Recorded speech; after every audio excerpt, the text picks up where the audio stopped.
নমস্কার, আমার নাম Pankaj Tiwari, director and owner of Vedansi properties. আজকে খুবই শর্টে আপনাদেরকে আমি একটা নলেজ দিতে চাইছি।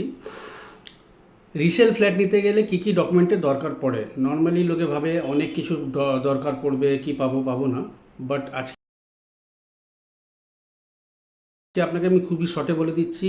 রিসেলের ফ্ল্যাট নিতে যখন যাবেন, আপনার সব থেকে আগে দরকার পড়বে agreement for sale, did of convince, position letter of flat, position letter of parking. এই চারটে ডকুমেন্ট হচ্ছে মেন। যেখানে ডিড নম্বরটা লেখা থাকে, ডিড নম্বর দিয়ে আপনি অনলাইন সার্চ করলে সমস্ত ডকুমেন্টগুলো দেখে নিতে পারবেন যে সব কিছু ঠিক আছে কি না। এর ছাড়া, এই চারটে ডকুমেন্ট ছাড়া আপনার যেটা দেখতে হয় সেটা হচ্ছে গিয়ে আপনার ইলেকট্রিসিটি আপডেটেড বিল নিতে হয় রেজিস্ট্রির আগে। এর ছাড়া আপনার মেনটেনেন্স ডিউ আছে কি না সেটা দেখতে হয়, আপডেটেড মেনটেনেন্স একটা বিল নিয়ে নেবেন। তো electricity and updated maintenance bill, position letter বললাম, ফ্ল্যাটের, পার্কিংয়ের, did of convince, agreement for sale.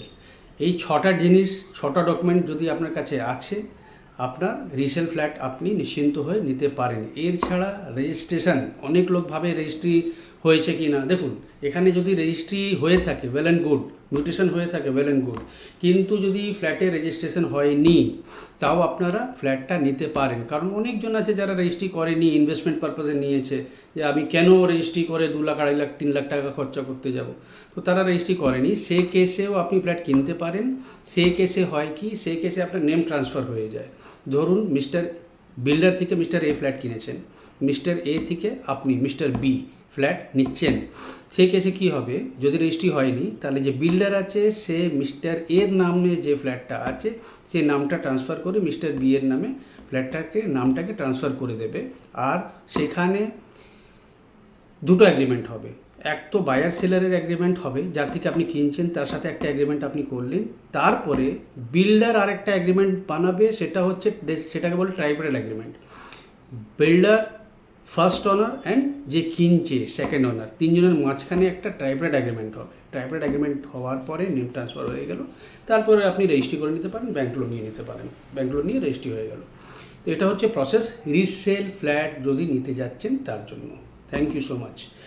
আর একটা জিনিস আমি আপনাকে বলে দিতে চাইছি, এটা জাস্ট আমার একটা নিজের কাছ থেকে একটা আমার আইডিয়া একটা, যে অনেকজন বলে আপনি যখন ফ্ল্যাট কিনতে যাচ্ছেন বলে যে বায়ার ধরুন বলছে যে আমার ভাই ফ্ল্যাটের পেপারসগুলো দিতে হবে, তখন যে সেলার আছে বা বিল্ডার আছে বা রিসেল অনার আছে, ইনভেস্টার আছে, তারা বলে কি যে আপনি আগে বুকিং করুন, আমি আপনাকে পেপারস দিয়ে দেবো। তো সেক্ষেত্রে আপনারা একটা ছোট্ট কাজ, আপনাকে একটা ছোট্ট আইডিয়া মাঝামাঝি আমি বলে দিচ্ছি, যে আপনি ভাবছেন যে আমি 1 লাখ 2 লাখ টাকা দিয়ে বুকিং করব, যদি কোনো পেপারসে গণ্ডগোল থাকে আমার অত টাকা ডুবিয়ে যাবে। এটা ঠিকই, অনেকজন টাকা ফেরত করে দেয়, রেনন যারা থাকে তারা ফেরত করে দেয়, জেনুইন যারা থাকে ফেরত করে দেয় টাকা, ডিডাকশান সেরকম করে না বা নমিনাল ডিডাকশান করে দিয়ে দেয়। কিন্তু অনেক আছে যারা রাগের মাথায় যে কেন আপনি অত বুকিং করলেন, খাটালেন, আমি অত টাকা কাটবো, এই করবো। তো সেই ক্ষেত্রে আপনি একটা কাজ করতে পারেন, 1 লাখ বা 2 লাখ যেটা বুকিং অ্যামাউন্ট আছে, আপনি এটা বলতে পারেন যে ভাই আমি 2000 রুপিস, 2001 টাকা আপনাকে আমি দিচ্ছি, আপনি আমাকে পেপারস দিয়ে দিন। আপনি পেপারসটা নিলেন, পেপার ভেরিফাই করালেন, নিজের লয়ারকে দিয়ে সার্চিং করিয়ে নিলেন, সব কিছু ওকে, রিমেনিং 98,000 দিয়ে আপনি বুকিং কমপ্লিট করে নিন। এটা একটা মানে ইজি একটা প্রসেস, একটা মানে ইজি ওয়ে একটা, যে আপনি পেপারসগুলো পেয়ে গেলেন, দেখেও নিলেন, আপনার খুব বড় কোনো অ্যামাউন্ট আটকালো না, কোনো খুব বড় রিস্কে আপনি পড়লেন না, এটা আপনি করতে পারেন। তো নেক্সট আর একটা সুন্দর ভিডিও নিয়ে আপনাদের জন্য আমরা আসবো। Thank you so much.